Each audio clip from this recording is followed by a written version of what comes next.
brasserie O'Keeffe, brasseur des bières O'Keeffe, Rally et Carlsberg, est fier de vous présenter le nouveau festival de l'humour québécois.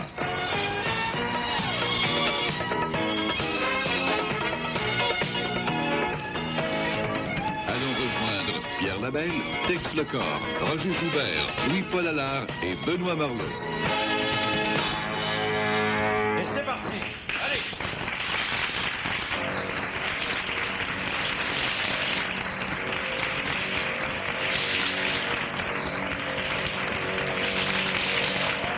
Aujourd'hui, au nouveau Festival de l'humour québécois, nous parlerons du travail. Chance, c'est une chance. Si tu as du travail pour aujourd'hui, au Québec, ta petite jambe a de l'importance. Pense à ceux qui attendent.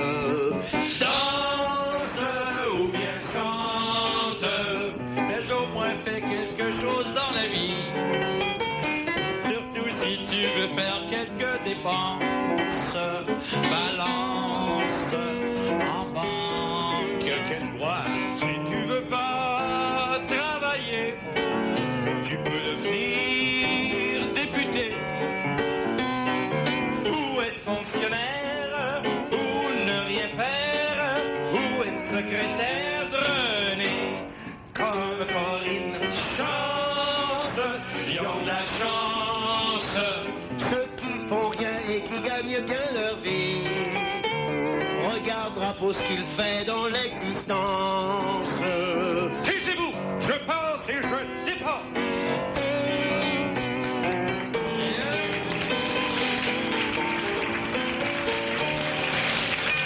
Aujourd'hui, au nouveau Festival de l'humour, nous souhaitons la bienvenue à un groupe d'employés des marchés d'alimentation Métro à Cousineau de la Rive-Sud. Salut!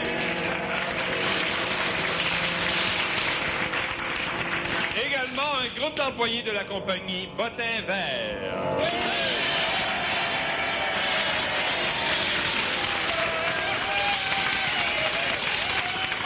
Eh oui, tout du monde qui travaille, ça. En principe, ben oui. Le plus beau travail, on a toujours dit que c'était celui de médecin. Tu déshabilles les femmes mariées et t'envoies le compte à leur mari. Non. Mais il n'y a pas que les hommes qui travaillent, vous savez. Les animaux aussi. Il y avait un oiseau mâle qui travaillait à gagner les faveurs d'une petite perruche et elle était sur le point de succomber quand il lui demanda « Veux-tu me faire plaisir, mon petit pit? »« Oui, qu'est-ce que tu veux? »« Dépêche-toi, mets-toi à plume. » Un autre Hey, même, je t'ai vu ça. Allez, boy! Hey, moi, je connais un menuisier qui, après son travail, fait de la boxe amateur. Mais pas ben bon. Comment ça? Ben, le plus qu'il fait, c'est... Six rondes. Six rondes. Oui. Hey, les frères, Ouais? après sa journée de travail, quand Goldorak rentre chez lui, savez-vous dans quoi il range son linge? Non, dans quoi? Dans quoi? Dans sa golde-robe.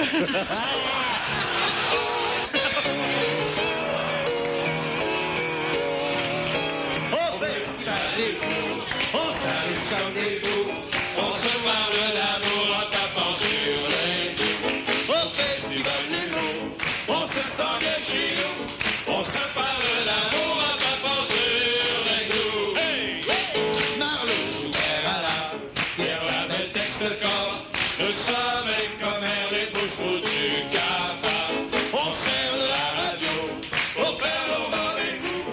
S'il vous plaît, le chapeau est bien tendu pour tout le monde. Hey! Au festival du jour, on s'amuse comme des fous. On se parle d'amour en tapant sur les coups. Au festival du jour, on se sent bien chez nous. On se parle d'amour en tapant sur bong bong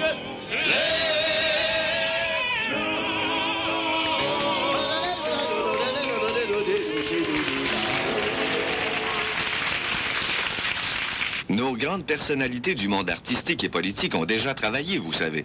Le festival vous dévoilera le secret de leur premier emploi après cette pause. Vous écoutez le Festival de l'humour, une présentation de la brasserie O'Keeffe, brasseur des bières O'Keeffe et Rally.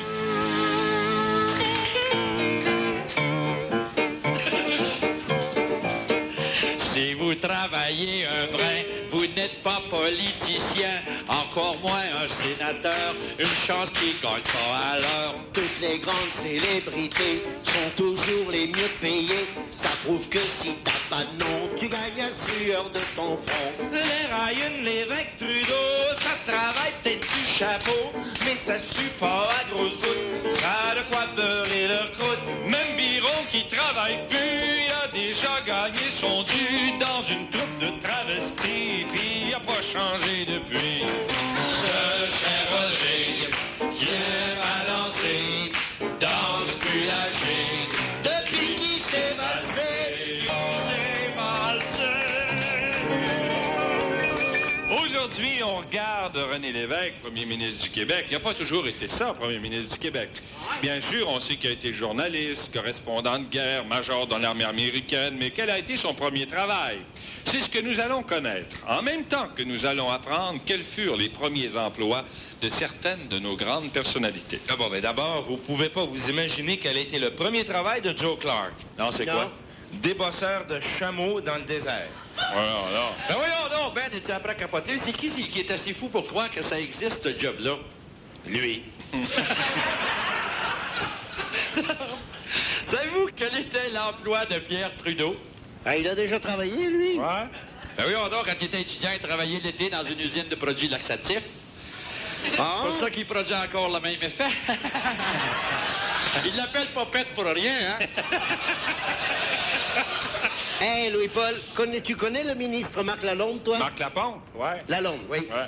Tu sais qu'il est pas très, très, très joli, hein? Pas ça, non. Ouais. Mais sais-tu qu'à cause de ça, il y a eu de la misère à se trouver du travail? Mais quand même, il a fini par s'en trouver un comme soudeur. Ouais? Comme Ouais. soudeur? Ouais. Eh ben, il a eu de la chance d'avoir des connexions, je suppose. Non, non, il avait la chance d'avoir un masque. Hey, sais-tu quel a été le premier travail d'Élise Payette? Non, quoi? Figurante dans le film Le Titanic. Ah oui? Qu'est-ce qu'elle faisait là? L'iceberg. Eh, mais sais-tu, Louis-Paul, qu'est-ce que ça a été le plus gros travail de Solange Chaput-Roland? Non, c'est quoi? Ah, Tex, ah bon. Mais Tex, sais-tu qu'est-ce que ça a été le plus gros travail de Solange Chaput-Roland? Non, c'est quoi? De se trouver un mari. Hey, sais-tu que Maurice Bellemare, qu'est-ce qu'il faisait quand il était jeune, lui? Non, toi, tu le sais? Non plus, parce qu'il a jamais été jeune. Hey, les boys, saviez-vous que le premier employeur de René Lévesque, ça a été la Canada Packer, vous? Ah oui, qu'est-ce qu'il faisait là? Fumait les jambons. Claude Ryan, lui, travaillait à l'Oratoire Saint-Joseph. Il me semblait. Il me semblait. Qu'est-ce qu'il faisait? Ben voyons. J'étais enfant de cœur, j'éteignais tous les lampions après les veilles. Avec discipline. Non, avec mes narines.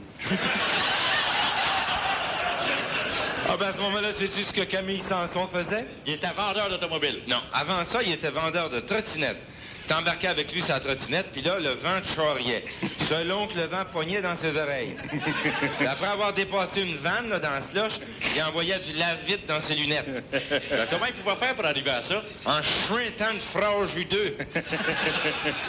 Hey, les boys, savez-vous ce que le ministre Jean Chrétien faisait comme travail dans le bout de Shawinigan-Grand-Mère? là? Non, quoi? ouais. Il était colleur de 7 carrés, mais il a pas fait longtemps, il a perdu sa job et ils l'ont mis dehors. Hein. Pourquoi?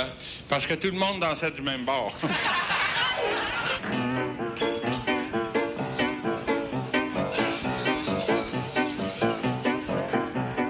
Il vendait de la camelote, il criait dans le micro. Il avait de la parlotte quand il donnait son numéro. La machine qu'il vendait n'avait rien d'extraordinaire. Mais vendeur comme il était, il pouvait vendre sa mère. Dans les magasins rayons, on voit souvent des représentants de produits ménagers faire une démonstration d'un nouvel appareil qu'ils veulent lancer sur le marché. Aujourd'hui, M. Jouban donnera une démonstration du fameux appareil à tout faire, la Moulisex. Retrouvons-le au magasin La C. Approchez, mesdames, approchez, mesdemoiselles. Venez vous familiariser avec la machine qui va tout faire à votre place. La Moulisex. Ah, moi, je peux te regarder Hein? ça, même si j'ai pas 18 ans, j'en profite pendant que ma mère est pas là. Oui, d'accord, mon petit, ça va. Oui, mais tu peux pas t'en servir, toi, hein, parce Non, que c'est... pourquoi? Mais non, c'est pour ta maman. Ah ouais? Oui. Alors, la Moulisex, c'est pour la femme épuisée. Ah. Dégoûtée. Ah. Venez, mesdames, je ne vous gênez pas. Approchez. contemplez la moulissex. C'est conçu pour vous. Moulissex, c'est ce que vous êtes fatigué de faire, mesdames. Hey, monsieur, qu'est-ce que ça Oui. peut faire, cette bébelle-là, là? Avec Moulissex, mesdames, fini les longues heures à couper les cheveux en quatre. Ah ouais? Moulissex coupe tout pour vous. Ah! Soulagez-vous une fois pour toutes. Ouais. Vous avez une poire à la maison. Oh, non. Moulissex va s'en occuper. Vous avez un concombre. Moulissex va s'en occuper. Vrai? Vous êtes prise avec un légume, mesdames. Ouais, un peu. Mais fini le travail à la main. Utilisez Moulissex. Pauvre Popeye, oui, utilise. oui. Hey, monsieur, moi, Oui. ma mère, a peut-tu s'en servir de ta bébelle qui coupe? Mais oui, certainement, oui. Et pourquoi pas? Moi, hein? parce que mon père dit toujours qu'il est pas coupable de rien. Non. Mais raison de plus pour qu'elle l'utilise, ta maman. Avec Moulissex, plus d'excuses, mesdames. Non. Lorsqu'on frappe des motons, Tu comprends? Moulissex hache, mastique pour vous. Madame, Moulissex fait que ce que votre bouche avait l'habitude de Tu faire. vois pas que ça parle autant que ma mère, cette affaire-là? Non. Moulissex rend la femme autonome. Ah. Plus besoin d'une main d'homme pour pétrir les tartes, mesdames. Hein? C'est Hein? pour pas qu'il va être content. Il Oui. avait l'air assez tanné de taponner à la porte à maman. Moulissex répond à tous vos besoins, mesdames. Moulissex peut même extraire le jus de fruits défendus. Ah ben ouais, ben ça, ma mère, elle s'en servira pas bébé. Mais pourquoi dis-tu que ta mère ne s'en servira pas, hein? Ah ben parce qu'avec papa, elle est habituée au concentré, ma mère, hein? Même que d'après elle, elle donne pas grand temps, elle va être obligée de se contenter du Minute Maid. Je comprends rien. Mesdames, Moulissex peut réduire en purée tout ce qui vous tombe sous la main. Ouh, faudra savoir chez la patente. Mesdames, madame, vous faites encore face ce soir à un petit restant et vous ne savez quoi faire avec, hein? Ouais, ça s'en vient oser, son affaire, de lui. Eh bien, ramassez toutes les petites portions qui ne sont pas assez substantielles pour que ça en vaille la peine et hop, dans la Moulissex. Ouais, hey, monsieur! Hein, oui, quoi? Alors, écoute, tais-toi, tu me déranges, petit. Et- Bon, alors, mesdames, je disais donc... Et hop, la zézette dans le moulichette. Oh, mais tu vas te taire, non? Donc, mesdames, une fois passé à la Moulissex, vous vous régalerez. C'est une jouissance pour le palais le plus capricieux. Ouais, ben, hey, monsieur, ça a l'air Oui. bon, ton affaire. Mais écoute, qu'est-ce que tu veux encore, toi? Y a-t-il un livre d'instructions avec ça, là? Mais oui, bien sûr. M'en donnes-tu un? Ben, pourquoi faire? Parce que moi, j'aime ça, les livres cochons.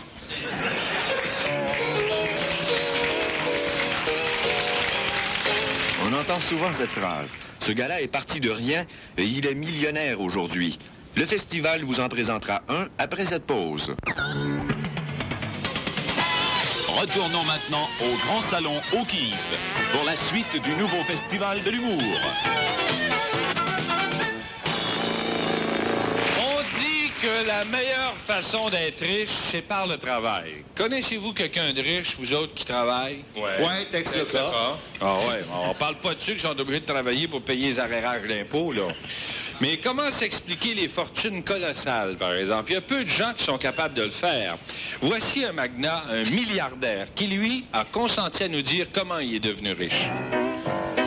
Depuis quelque temps, je suis plein d'argent. Depuis quelque temps, il est plein d'argent. Moi, j'étais vite, ça a pas pris de temps. Lui, il était vite, ça a pas pris de temps. J'ai fait la pièce, c'est pas des faces, c'était pas brillant, je sais pas comment, je suis plein aux os. J'ai fait la pause. Je suis prête. Bonsoir, mesdames, messieurs. Bienvenue à Parle, Passe. J'ai à mes côtés, je pense, un bonhomme qui a touché à toutes les facettes du domaine du travail. Un géant de l'industrie. Mesdames, messieurs, accueillons monsieur Raymond Aymon. Merci. Bonsoir. Merci. Bonsoir, monsieur Aymon. Merci. Bon, bonsoir, M. Jigger. Comment en êtes-vous venu, monsieur Aymon, à être milliardaire aujourd'hui? Je l'étais déjà hier, même que ça remonte à plus loin qu'hier. Bon, Ah ouais, alors, retournons en arrière. On se joint-tu dans votre loge ou dans la salle de maquillage? Non, je veux dire, retournons à vos débuts. Ah bon? Vous avez débuté sur une ferme âgée de 15 ans. En fait, c'était une femme pas mal plus vieille que ça. Par la pourriture du bois, voyez-vous. Je dirais que ça devrait avoir Monsieur au Aymon, moins... non, oublions ça. Monsieur Aymon, que faisiez-vous sur la ferme? Je ramassais du foin. Comprenez-vous? Et- Hey, ça, c'est bon, hein? Et à un moment donné, J'ai eu assez de foin, j'ai acheté en ferme. et qu'avez-vous fait? Ben moi, j'ai fait la fièvre des foins, mais j'ai fait la fièvre des foins, mais j'avais une idée. Vous l'avez vendu? J'ai vendu le foin, mais j'ai pas été capable de vendre la fièvre.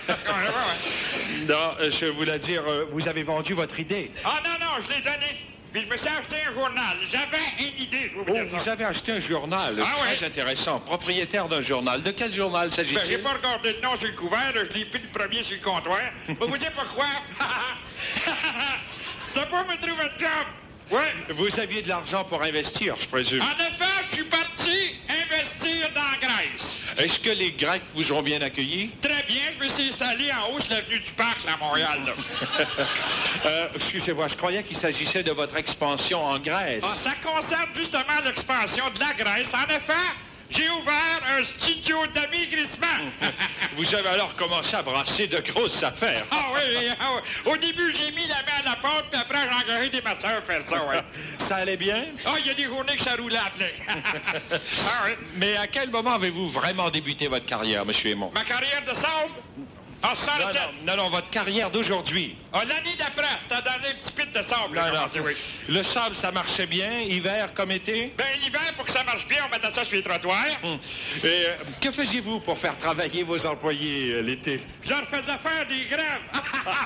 Celle-là, elle est bonne. Quelle bonne idée. Vraiment Ah, très c'est formidable. formidable. Ah. Mais vous aviez quand même des problèmes avec le sable. En effet, il est venu un temps où j'en vendais plus pantoute. Ah non, pour quelle raison? Bien simple, parce qu'on croyait plus aux marchands de sable. Ça a dû vous donner une claque. Une claque, oui, monsieur, toute une claque. C'est d'ailleurs ça qui est là, que je vais vous le dire, qui m'a donné l'idée de me lancer dans le caoutchouc. Oui, et avec le caoutchouc, que fabriquez-vous? Des petits robbers, monsieur. Formidable, sensationnel. Quelle Ah sorte oui. de petit Robert? Ah oui, ben voici, monsieur Jigger. Je manufacture 200 petits robbers. Moi, d'abord, je fabrique des suces. Comprenez-vous, là? J'appelle ça mon petit rubber pour ceux qui t'aiment.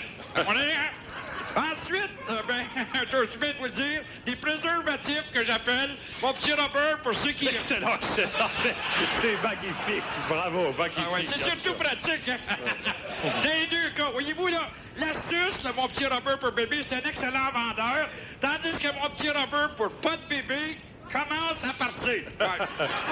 Vous voulez dire que les préservatifs commencent à faire une montée vertigineuse, n'est-ce pas? Non, c'est pas ça pantoute ce que j'ai voulu dire, là. Alors, expliquez-vous, comment vous expliquez la percée des préservatifs? Ben aussi, M. Jigger, c'est encore une idée de moi. Hein. C'est moi qui ai toutes ces idées-là. Hein.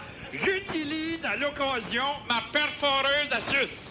Vous voulez dire que parfois vous trouez volontairement vos préservatifs? Certainement, M. Jigger, certainement. Mais alors, les ventes de vos préservatifs ont dû baisser considérablement. Oui, M. Jigger, mais vous devriez voir, ça a triplé la vente de mes suces.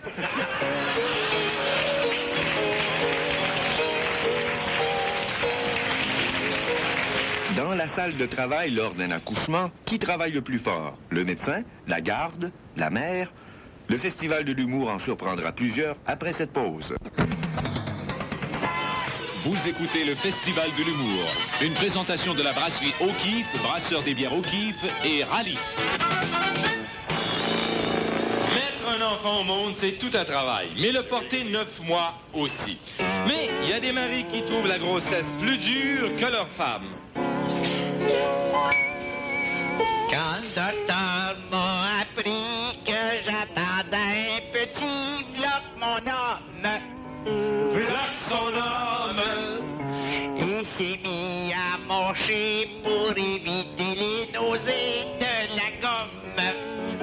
De la gomme. C'était moi qui avais faim, c'est lui qui dévore le pain, pis 15 pommes.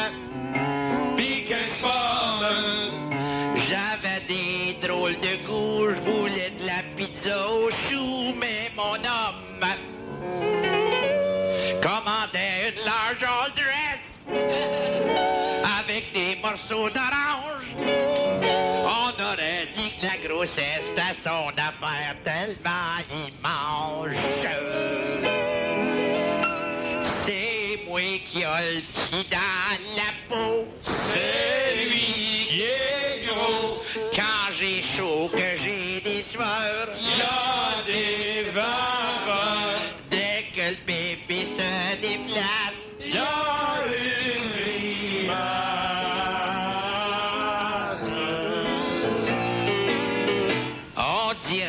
c'est lui qui le porte. Même qu'il radote, Qu'on n'aura pas d'autres enfants. c'est trop pesant. Il y en a mal des pieds au cuir. Il y en a des varices. C'est pousser le paternalisme. Au bout.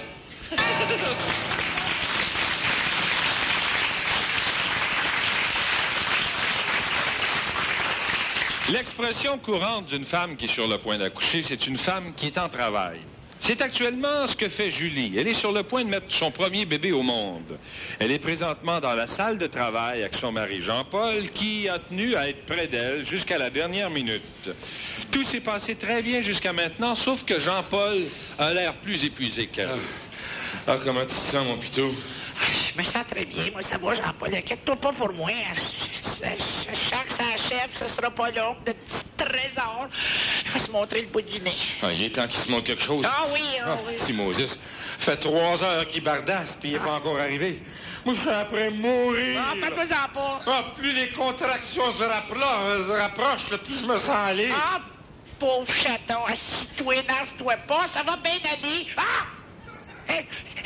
Une autre contraction, ça commence. Mon Dieu, encore une! Oui. Vas-y, mon pitou, pousse! Oui. Pousse! Envoie les respirations!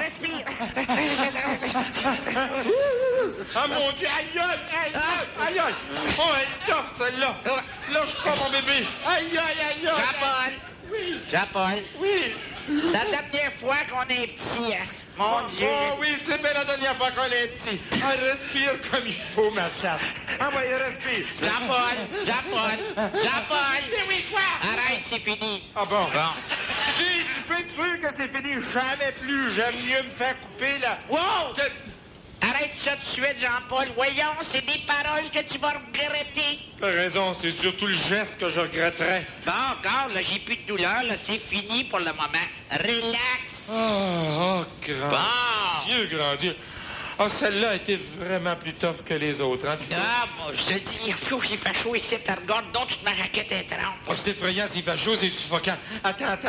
Je vais enlever mon veston, ça a plus d'allure. Ah, ben, moi, j'ai la bouche sèche. Ah oui! Sèche. Je vais boire une belle gorgée d'eau, là, ça va me faire du bien. Sais-tu ce que c'est que ça me fait plus mal? Moi, c'est au rein, là, j'ai comme une douleur dans le bas du dos, là. Ah, moi, c'est dans le bas du ventre. Ah, je te dis, ma petite fille, tu peux pas t'imaginer ce que ça a fait. Ah, mon Dieu. Ah, faut passer par là pour comprendre. J'ai trempé en le Ah oui, ça fait bien 2 minutes certain que la douleur est finie, puis genre, oh mon Dieu, Pétoune, je sens qu'il en vient une autre. Ouais, j'ai commencé. Ah ouais. J'ai-tu commencé? Oui, j'ai commencé. Tu me tirais pas. Ça y est. Réalises-tu que je suis là, moi, comme un pauvre homme? Ça va. Je passe pour toi. Ben oui, mais je pense que tout là, ouais. C'est toi qui es là. Ah ouais. Ah ouais. Tu sais même pas quand c'est le temps de pousser. C'est J'ai toujours pas pour pousser dans le vide. Jean-Paul! Respire, mon pitou, respire. Jean-Paul appelle l'infirmière, je pense que c'est le temps. Ah non, pas déjà. Ah ouais.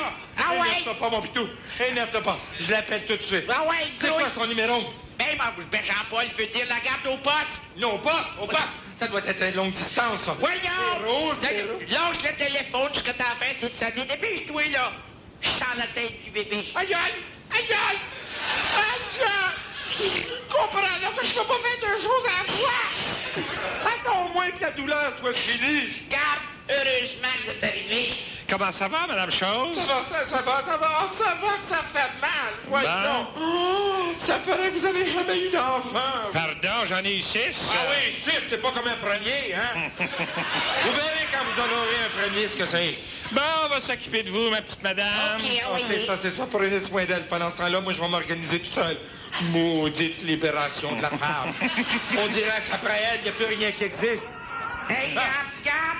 Je suis prête à coucher. Bon, Madame la tante, ça se peut que le docteur soit obligé de vous faire une césarienne. Jamais! Ah non, ça, par exemple, jamais! Il n'est pas question de couper, on connaît ça. Des cicatrices comme des zippers de sleeping bag. là.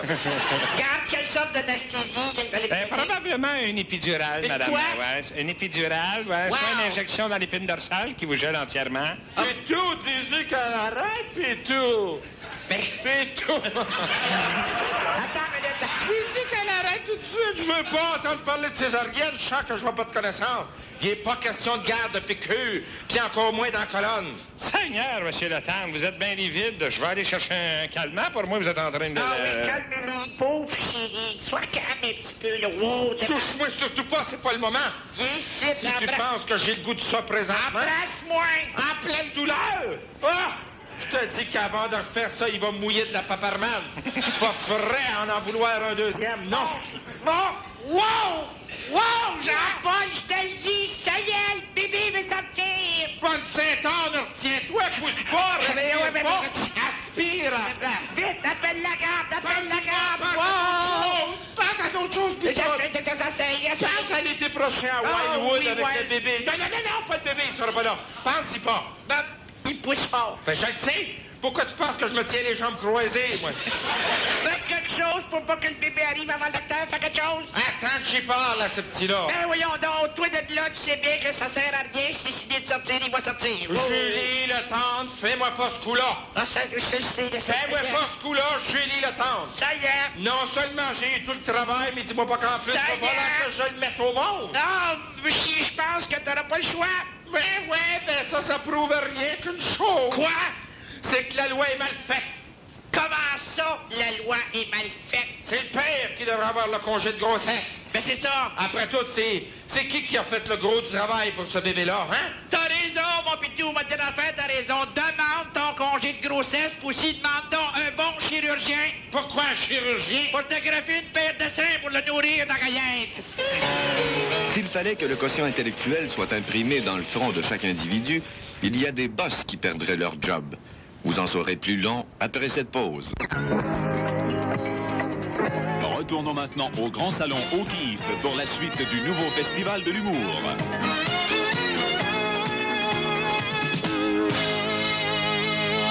Tout le monde sait que l'intelligence, c'est la première richesse naturelle d'un pays. Pour travailler, il faut être intelligent. Du moins, ça aide. Dernièrement, la DISCO, qui veut dire la dénonciation pour l'intelligence supérieure à ciel ouvert, a présenté un projet de loi au gouvernement du Québec visant à faire imprimer dans le front de chaque individu le chiffre de son quotient intellectuel. Ouais, de la place, Roger? Il n'y a pas grand chiffre. Ceci dans le but de sauver du temps et du travail.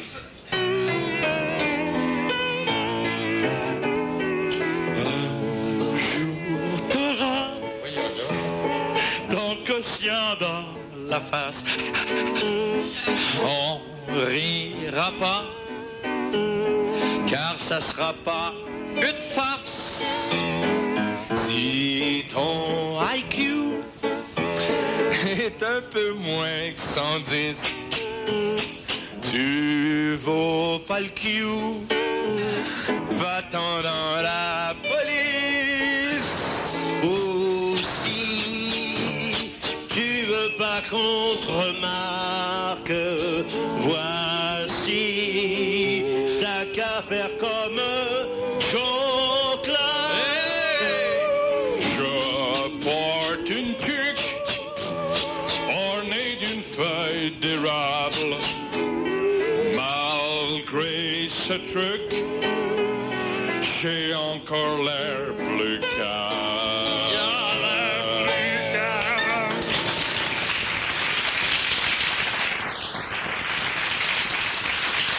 Depuis que la loi a été acceptée et que le monde se promène avec le chiffre de son quotient intellectuel imprimé dans le front, On peut lire en première page de la presse, 82 députés perdent leur siège.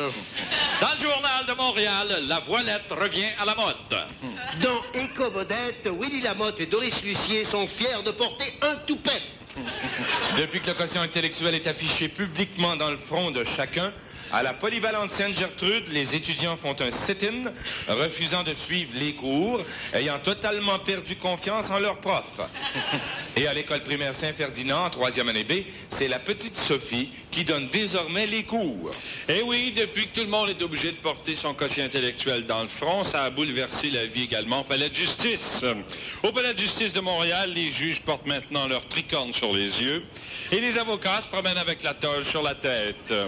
Quant à l'avocat Choufi, il porte maintenant sa perruque en devant, derrière. À l'Assemblée nationale, plusieurs députés et ministres marchent maintenant la tête entre les deux jambes et se cachent derrière un journal français, qu'ils se font expliquer d'ailleurs par leur sous-ministre. À Télémétropole, c'est catastrophique. On a réalisé que Alain Monpetit était encore plus diminué que Pierre Lalonde. À Radio-Canada, Suzanne Lévesque et Claude Mayotte jouent désormais le dos à la caméra. Point. Dans les postes de radio, les animateurs ne sont pas encore touchés par ce fléau. Ce fléau du quotient intellectuel affiché dans le front. Mais lorsqu'apparaîtra le téléphone vidéo, on croit que CKVL cessera ses lignes ouvertes. Et dans Westmont, les Anglais préfèrent maintenant sortir le soir. Ils ont même fait signer une pétition pour éteindre des lampadaires. Et la société Procter & Gamble propose maintenant le savon IQ pour les lavages de cerveau. Certains plasticiens visagistes offrent plus brillant d'illustrer avec des lumières phosphorescentes leurs fabuleux chiffres. Par contre, d'autres clients comme Lucille Dumont, Janine Chuteau ou Michel Tisser ont décidé de se faire remonter le chiffre. Dorénavant, les policiers de toutes les communautés urbaines porteront la cagoule puis un numéro en chiffre romain. Le père Ambroise Lafortune s'est fait greffer ses poils de barbe en dessous de son béret de Boy Scout. Le Parlement d'Ottawa a été déclaré zone sinistrée depuis l'exposition du chiffre dans le front. Le Front commun a été décrété à la CSN et à la FTQ. Le total du chiffre de l'ensemble des chefs syndicalistes sera affiché, ce qui devrait aller chercher dans les deux chiffres. Depuis le Bill D, ou le débile, concernant le IQ des Québécois, le ministre Camille Lorrain affiche fièrement son 101 dans le front, alors que le ministre de l'Énergie se promène avec son 220. Quant à M. Claude Ryan, il se parade grossièrement avec le chiffre 1110. 1110? Ben ça se peut pas, ça. Il y a un de trop certain. Non, c'est une cicatrice qui s'est faite le jour où sa croix de Châtelet y a revolé dans le front. Le maire Jean Drapeau, toujours aussi subtil, porte des plus grosses lunettes et se promène le front plissé. Arrêtons tout! J'apprends à l'instant que la direction de Télémédia a décidé de remplacer intégralement l'équipe du Festival d'humour par l'équipe des Tannants. Ben quoi? Non, tu me diras pas qu'ils ont plus d'intelligence que nous autres? Non, mais ils ont plus de front.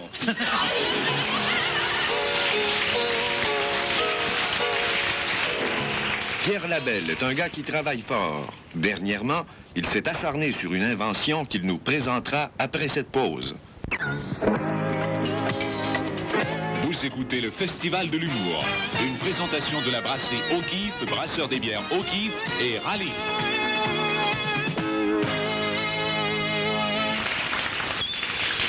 Eh bien, avec le modernisme, la technologie, les loisirs, un travail qui devient de plus en plus important, c'est celui de la recherche, de l'invention. Et justement, aujourd'hui, au festival, nous avons avec nous, pour nous en parler, et nous parler de sa carrière, un inventeur bien de chez nous, M. V.E. Dollard. Bonjour. Merci. Merci beaucoup. Je me présente, V.E. Dollard. Vincent Émile Dollard. Je suis inventeur, comme je vous l'ai dit, spécialisé dans l'électronique. Et j'ai eu au point dernièrement une nouvelle invention, la télévision. Me direz-vous dessus, peut-être, mais la télévision a déjà été inventée, pas par un Québécois. C'est la première fois qu'un Québécois invente une télévision. Et la grande particularité de ma télévision, télévision révolutionnaire, c'est qu'elle est tout petite, très petit, très portative, d'accord? Très portative. C'est pour ça aussi que j'ai pensé que ça pourrait peut-être intéresser les Japonais. Car vous savez que les Japonais sont les inventeurs de la des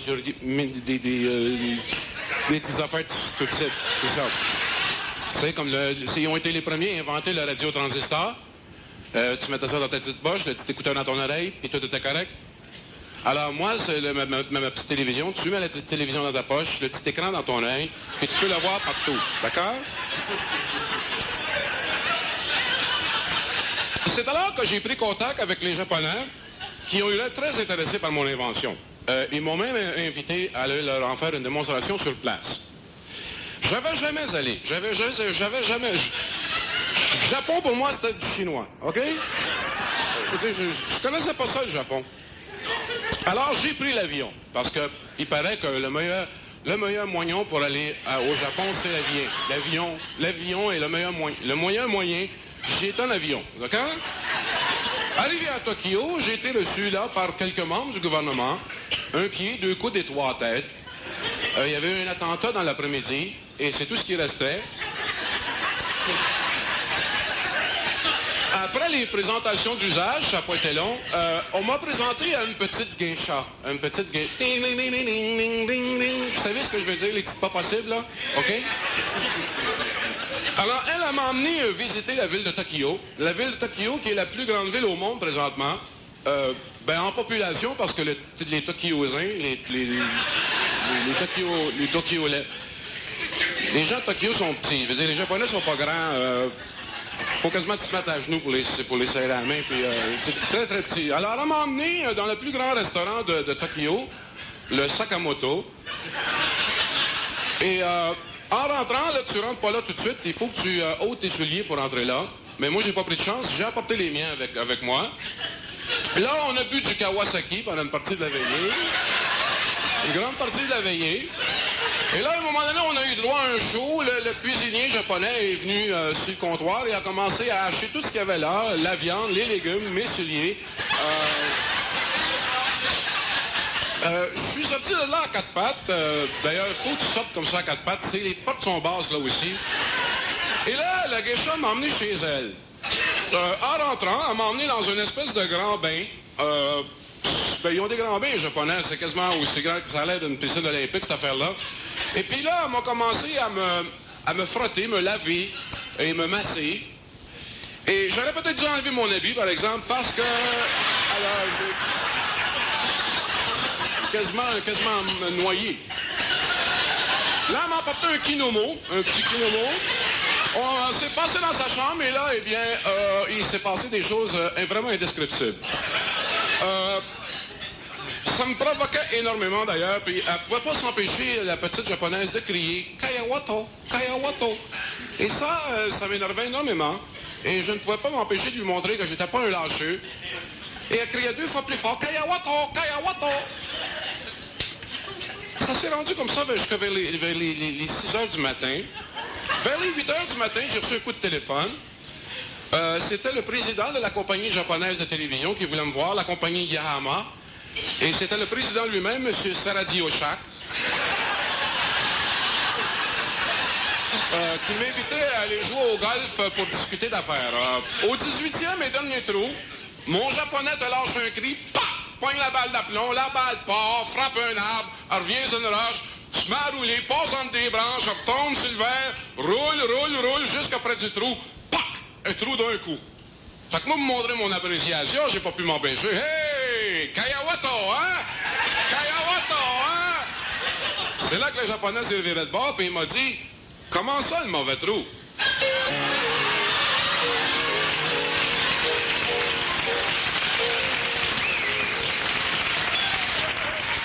Si vous cherchez du travail, ne manquez pas d'écouter le babillard des offres d'emploi du festival, diffusé après cette pause. Retournons maintenant au Grand Salon O'Keeffe pour la suite du nouveau festival de l'humour.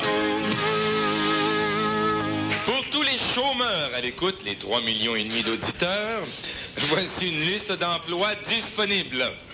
L'Orchestre symphonique de Montréal demande un individu avec un bon set de babines et un bras plus long que l'autre. But de l'emploi, remplacer un joueur de trombone à coulisses. Danseuse topless, ayant n'importe quelle taille et n'importe quelle couleur. S'adresser au bar Ticoun, situé juste en face de l'Institut national des aveugles. Le centre d'équitation de Belleuil demande un vétérinaire compétent n'ayant pas l'estomac dans les talons et possédant une connaissance complète du joual. Usine de dynamite recherche un candidat sérieux. Possibilité de déplacement rapide sans préavis. Pour toute personne personne mesurant environ 5 pieds 8, le cirque Newfie fera de vous le plus petit géant au monde ou le plus grand nain du siècle. Personne demandait dans la fabrication des chaussures et dans l'utilisation des ready mix s'adresser à la pizzeria Donato Petri à Rivière-des-Prairies. Offre d'emploi pour ceux qui ne désirent pas rester longtemps au pied de l'échelle. Téléphonez à Fraternité des pompiers de Montréal. Vous désirez faire de l'argent rapidement et vous cherchez un plan? Communiquez avec Léo à 555-4444. Il lui reste encore 3 plans. Du Québécois pas trop cher. La Croix-Rouge est à la recherche de donneurs de sang de race esquimaude afin de venir en aide à ceux qui ont perdu leur sang-froid. L'Oratoire Saint-Joseph est à la recherche d'enfants de cœur de petite taille pour servir les messes basses. Optométriste demandé. Le foyer Saint-Marcus désire obtenir les services d'un optométriste compétent afin d'aider les patients à voir venir la mort de près. Les doubles foyers. Cherchez-vous une position stable? Nous avons la solution pour vous. Paralysé.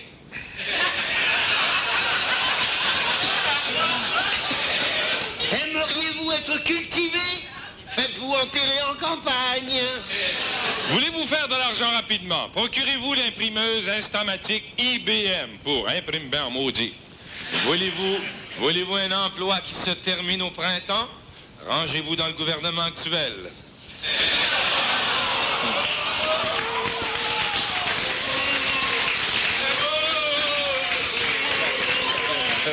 Avant de terminer, voici une dernière demande d'emploi. Personne recherchée pour ramasser les vidanges dans Saint-Léonard. Doit être capable de se défendre contre les assaillants. À comparer aux travaux forcés, ton travail là, il t'épuisera pas. Tu te crois esclave, puis tu fais le cave. Parce que t'es payé pour balayer. T'as pas voulu pousseter. Tu dis que les gars du syndicat vont faire une grève pis t'attends que ça achève. À comparer à il y a quelques années, il n'y avait pas ça, les gros syndicats. La cotisation que tu dois payer. À payer le char du gros Labarge. Qui gueule pendant que c'est toi qui varge. S'appelle Chalet, Fernanda ou Norbert Rodrigue, se prend quelques sous, pis toi tu travailles pendant qu'eux autres qui flaquent. Travaille, travaille, travaille, travaille.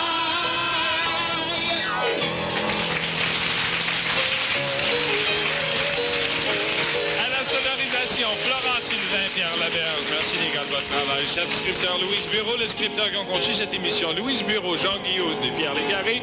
Direction des comédiens Pierre Labelle. Au nom de la brasserie O'Keeffe Limité, brasseur des bières O'Keeffe, Raleigh et Carlsberg, c'est Tex Lecor, Roger Joubert, Pierre Labelle, Benoît Marleau et Louis-Paul Allard qui vous disent merci et qui vous invitent à écouter la semaine prochaine une autre émission du nouveau Festival de l'humour québécois. Au festival d'humour, on s'amuse comme des fous. On se parle d'amour en tapant sur les genoux. Au festival d'humour, on se sent bien chez nous. On se parle d'amour en tapant sur les genoux. La police, les journaux, la télé, la radio, on en fait de la salade pour nourrir nos micros. Les fesses, la politique, le sport, la météo. Nous sommes les angéliques, la revanche des cerveaux. Tout le monde! Au festival d'humour, on s'amuse comme des fous. On se parle d'amour